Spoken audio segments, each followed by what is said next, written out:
नवापूर तालुक्यातील गाताडी प्राथमिक आरोग्य केंद्रांतर्गत हळदाणी उपकेंद्रात एका 3 महिन्याच्या लहान बालिकेचा दुर्दैवी मृत्यू झाला। प्रियल गावित असे या मुलीचे नाव असून तिच्या वडिलांनी आपल्या मुलीचा मृत्यू लस दिल्यामुळे झाल्याचा आरोप केला आहे। लस दिल्यानंतर काही कालावधीत तब्येत बिघडून तिला श्वासोच्छवास घेण्यास त्रास होत असल्याने तिला पुढील उपचारांसाठी विसरवाडी येथे आणले असता तिचा मृत्यू झाला। या घटनेमुळे परिसरात हळहळ व्यक्त केली जात आहे।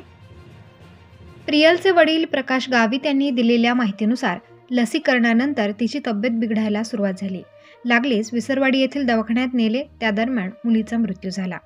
आपल्या मुलीचा मृत्यू डॉक्टर आणि नर्सच्या हलगर्जीपणामुळे झाल्याचं प्रियलच्या वडिलांचं म्हणणं आहे।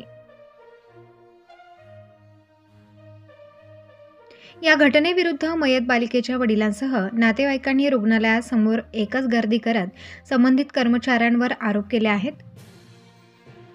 दरम्यान याबद्दल जिल्ह्याचे बाल संगोपन अधिकारी डॉक्टर संजय वळवी यांना विचारले असता त्यांनी 9 जानेवारी रोजी गावातील इतर 3 बालकांचे लसीकरण केले, परंतु इतरांना कसलाही त्रास झाला नाही।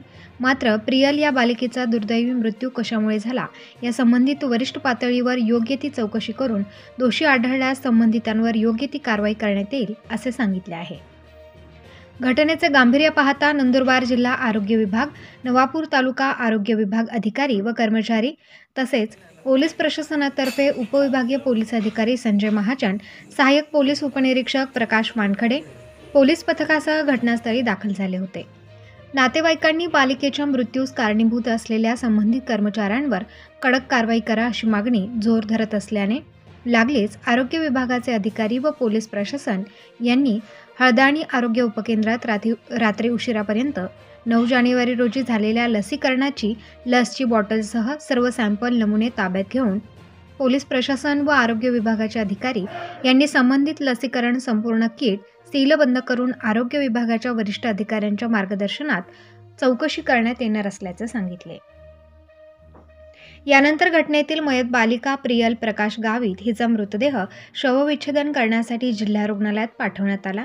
तसेच मयत बालिकेचा मृत्यू कोणत्या कारणामुळे झाला याची सखोल तपासणी करून अहवाल आल्यावर दोषींवर कारवाई करण्यात येईल असे मयत बालिकेच्या नातेवाईकांना सांगितले। यावेळी बालिकेच्या मृत्यूची माहिती मिळाल्यावर विसरवाडी ग्रामीण रुग्णालयात बालिकेच्या नातेवाईकांसह ग्रामस्थांनी मोठ्या प्रमाणात गर्दी करत हळदाणी उपकेंद्रातील कर्मचाऱ्यांच्या हलगर्जीपणामुळे प्रियल प्रकाश गावित या बालिकेचा मृत्यू झाल्याचा आरोप करत कर्मचाऱ्यांवर कारवाई करण्याची मागणी केली आहे। या प्रकरणी विसरवाडी पोलीस ठाण्यात आकस्मिक मृत्यूची नोंद करण्यात आली असून नंदुरबार जिल्हा आरोग्य विभाग तसेच पोलीस प्रशासनातर्फे घटनेचा अधिक तपास करण्यात येत आहे। प्रतिनिधी रईस शेख, विसरवाडी।